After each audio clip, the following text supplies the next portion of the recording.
Hey learners, ever get that feeling like every time you try to research something online, you just end up drowning in a sea of information? Oh, yeah, I know what you mean. Well, get ready to dry off because today's deep dive is all about this game-changing new tool from ChatGPT. It's called deep research. Smart. Exactly. Yeah. And it might just be the life preserver all of us learners have been waiting for. Yeah, I think it's safe to say this is making a pretty big splash in the world of online research. I mean, OpenAI just announced it yesterday. February 2nd. Right. And already there's just a ton of buzz around it. Absolutely. So let's cut to the chase. What exactly is this deep research thing? And more importantly, why should we care? Okay, so in a nutshell, deep research is kind of like this AI powered research assistant. It can handle all those like complex multi step online searches that normally take us, what, hours, days even, to Yeah, complete. I can definitely relate to that. It's designed to like go through hundreds of online sources, pull out the most relevant information, and then present it all to you in this clear, concise report. And get this, it can even work with images and PDFs. Wait, really? Images and PDFs too? Yeah. So instead of me, getting lost down a rabbit hole of endless Google searches, this AI can do all the heavy lifting for me and deliver a neatly packaged report. Where do I sign up? Haha. But how does it actually work? Is it just like a superpowered search engine or No, something? no, no. It's way more sophisticated than that. Deep research is actually powered by OpenAI's upcoming O3 model, which is specifically designed for like navigating the web and analyzing data. So it's not just looking for keywords. It's actually reading and understanding the information, just like a human researcher would. Wow, that's seriously impressive. But okay, I have to ask, isn't there a risk of the AI getting things wrong? I mean, like misinterpreting information or maybe missing some important details. How do I know I can actually trust its findings?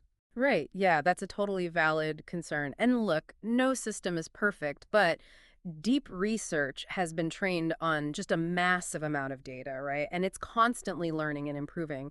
It's way less likely to make those kind of factual errors than other AI models, even. Plus, all of its findings are backed up with citations, so you can always easily double check the information yourself. Okay, that makes sense. So it's like having a really smart research partner who can help you get to the important stuff a lot faster, but you're still the one in control. Exactly. Okay, got it. So let's say I'm researching something complicated, like, I don't know, the best electric car for my needs. How would deep research actually help me with that? Okay, well, think of it this way. It would take a task that might normally take up your whole weekend and like condense it all down into something much more manageable. Like you could just tell deep research, hey, I'm looking for the best electric car under $40,000 that puts safety and range first, just like that. And then it would just go out and do all the research for me. Yeah. That's wild. So what kind of information would I get back? Well, you get this detailed report that compares all the different models. It highlights their safety ratings, their range, all the features, even customer reviews. It could even pull in like data from independent sources like consumer reports or safety testing Yeah. organizations. So imagine having all that information at your fingertips, right? Like perfectly organized and ready to go. That would be incredible. No more spending hours jumping between websites and trying to make sense of it all. But hold on a sec. Couldn't a regular chatbot like um, GPT-4o do something similar? Okay, so while GPT-4o is fantastic for like real-time conversations and getting quick answers, deep research is specifically made for in-depth, detailed analysis. Think of it this way. GPT-4o is your go-to for brainstorming and getting a quick overview, while deep research is your secret weapon when you really need to go deep and get those comprehensive, verifiable answers. You know, Okay, so it's all about picking the right tool for the job. And when it comes to complex research tasks, it sounds like deep research is the clear winner. But I'm curious, how long does it actually take to make one of these reports? I mean, I'm thinking it's got to take a while to go through all that data. Yeah, you're right. It really depends on how complex your request is, but OpenAI thinks it could take anywhere from like 5 to 30 minutes to finish a deep research task. Hmm. But remember, that's still way less time than it would take you to do it manually. True, true. That's a pretty fair trade-off, Yeah. especially if it means getting this high-quality, personalized report that's like made just for me. So, okay, let's say I'm sold. I want to try this deep research thing.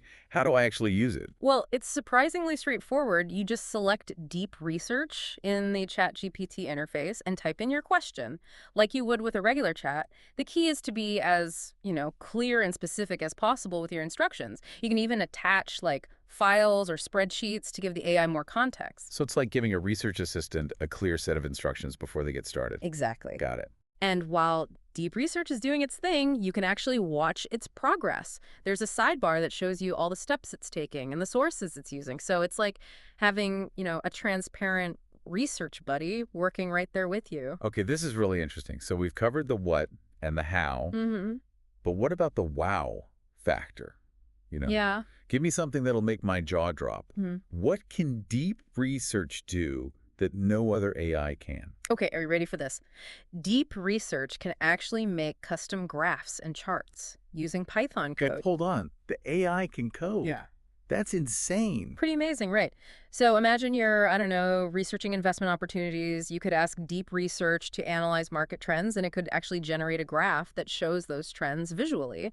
So you can, easily spot patterns and insights. Could be so useful. No more trying to understand complicated spreadsheets. Yeah. So wait, I don't even need to know how to code to use this. Nope. You just tell Deep Research what you want to analyze, and it takes care of all the coding behind the scenes. That's incredible. Mm-hmm. I'm really starting to see how deep research could change the game for anyone who wants to really understand things better and make good decisions. But I got to ask, is all this power available to everyone? Okay, so right now, because of the computing power it takes, access is limited to pro users. They get up to 100 queries every month to start with, but OpenAI is planning to roll it out to Plus and Team users soon, followed by enterprise users. And what about people in the UK, Switzerland, and the EEA? OpenAI is working on making it available in those regions too. Oh, that's good to hear. Mm-hmm. And I'm guessing they're probably working on a faster, more accessible version for the future. Well, they've said something about a lighter version powered by a smaller model. So yeah, that's definitely on the horizon. I'm noticing a pattern here. Sounds like deep research is always evolving, always improving. Definitely. What else is coming up for this amazing tool? Well, within the month, they're going to integrate it into the ChatGPT mobile and desktop apps. Oh, So it'll be way more convenient. And they're also looking into connections to specialized data sources, stuff beyond the open web. So like subscription databases or internal company resources. wow, the possibilities are endless. I can already picture deep research changing the way we learn, work, and make decisions. But before we get too carried away, let's look a bit closer at how deep research was trained and what makes it so good at tackling those really complex research tasks. So before we went to the, I guess it wasn't really a break, but before we moved on, we were talking about how this AI can code in Python to generate graphs and charts. I know, right? You don't even need a data science degree or anything. Seriously, it's pretty remarkable. But I think what's even more impressive is how it tackles these complex research tasks, almost like it's thinking like a human. Yeah, it really is something. Okay, so walk me through that. How is deep research's approach, like similar to what a human researcher would do when they're facing a tough problem? Okay, well, imagine you're trying to, let's say, research the impact of social media on mental health. A human researcher, they'd probably start by coming up with a really clear research question, right? And then they dive into all sorts of sources like academic journals, articles, studies. Right. They would read through all that stuff, pick out the key themes, and then they'd start connecting the dots to, reach some conclusions. Exactly. It's not just about finding the information, it's about making sense of it all. Right. And that's what deep research is so good at. It's built to understand the context, follow those logical chains of thought. It can even refine its own search parameters as it goes, just like a human would. So it's not just looking for keywords, it's actually understanding what it's reading. Exactly. That's really incredible, especially for topics where you have to look at different perspectives and put together evidence from all over the place. It's like having this AI research partner who helps you see the big picture. Yeah, exactly. And get this, OpenAI actually put deep research through all these tests, including something called the GAIA benchmark. The GAIA benchmark. Yeah, it's this thing specifically made to test how well an AI can handle complex, real-world research problems. Okay, so how did deep research do? Did it pass? It totally aced it. Oh, wow. It was this one task where it had to find a specific nano compound from a 2012 Scientific Reports article, but it couldn't include any compounds that mentioned plasmons or plasmonics. So like finding a needle in a haystack. Pretty much. But deep research, it just like methodically broke the problem down, figured out its search parameters, even pieced together clues from different parts of the article to get the right answer. It was amazing. So it's not just finding information quickly, it's about finding the right information, Yeah. even if it's hidden away. Exactly. And here's the best part. Deep research actually gets better the more time it has to analyze the information. Really? Yeah. You know how we humans, we get tired, we lose focus. Deep research, it just keeps going, constantly refining its understanding and making new connections. Wow. It's starting to sound less like a tool and more like a superpower. I know, right? Like having this army of tireless research assistants working nonstop to find all those hidden gems of information.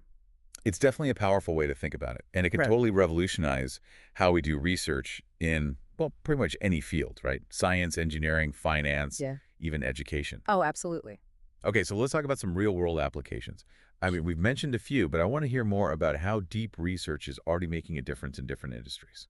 Okay, so let's start with, well, a field where time is money, finance. Yeah, good one. Right.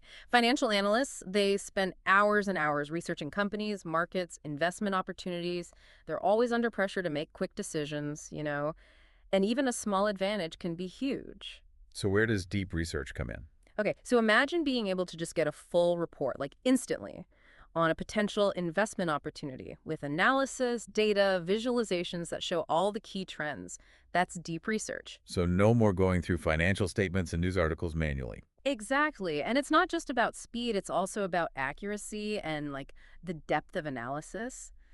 Deep research can go through massive amounts of data, find those subtle patterns, even uncover insights that humans might miss. That would be a game changer in finance for sure. Yeah. But what about other areas? Like how is it changing scientific research? Well, it's already helping scientists stay on top of the latest discoveries and, find promising areas for new research.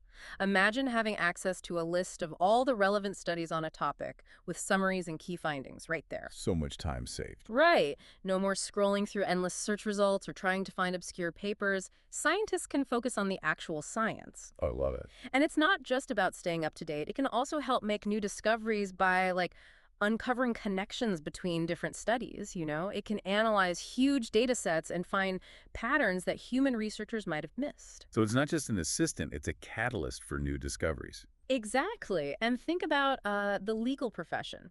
Lawyers could use it to quickly build their case strategies, find relevant precedents, analyze legal documents, make the whole process much more efficient and effective. It's amazing how this one tool can affect so many different industries. But I know you're really into education, so what about that? How could deep research change learning?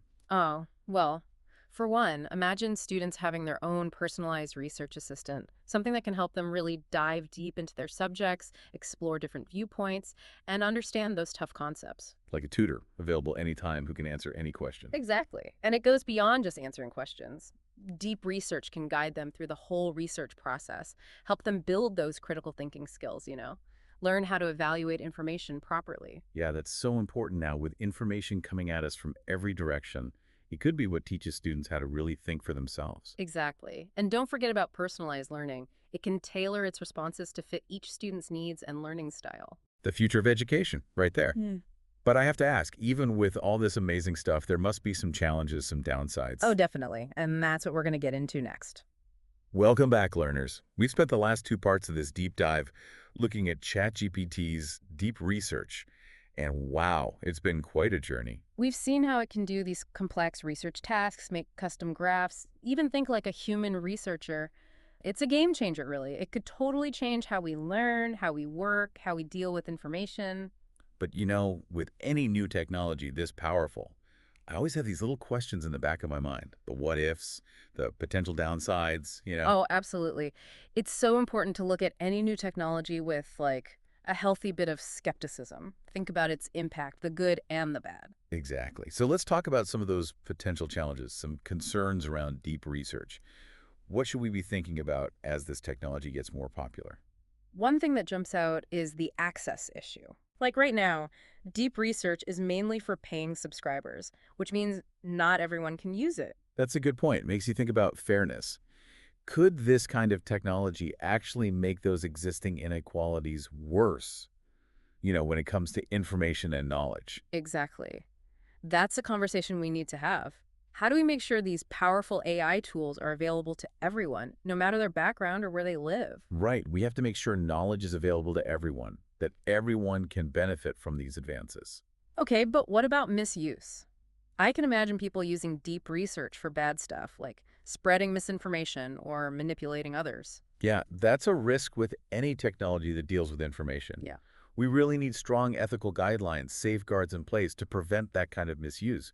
We got to make sure deep research is used responsibly. So it's not just about the tech itself, it's about us, about how we use it. You Exactly. need to think about the consequences, come up with ways to reduce the risks. It's a shared responsibility, you know? It involves the developers, the policymakers, educators, even the users. We all need to have open and honest conversations about AI ethics and work together to make sure these tools are used for good. And it's important to remember that deep research is still pretty new. It's always changing.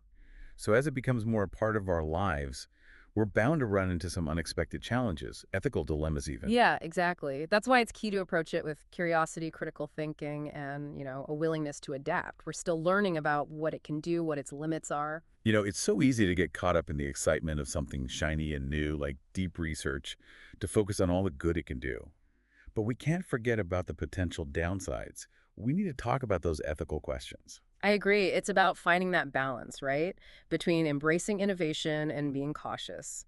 We need to be both optimistic about AI's potential and realistic about its impact on our lives. Well said. So as we wrap up this deep dive, I want our listeners to feel empowered. We've seen what deep research can do, but it's up to each of us to decide how we use this tool, how we shape the future of AI so it matches our values. That's a great point. The future of AI isn't set in stone. We're creating it right now with every choice we make. So keep exploring, keep learning, and stay sharp. The AI world is changing fast, and we all have a chance to be a part of that change. Don't forget, even with tools as powerful as deep research, we're still the ones in the driver's seat. It's our curiosity, our creativity, our sense of what's right and wrong that will lead us to a future where AI helps us make the world a better place. Thank you so much for joining us on this deep dive into the world of deep research. We've covered a lot, and I hope you've gained some valuable insights and maybe even rediscovered that sense of wonder about what AI can do. Until next time, keep learning, keep asking those questions.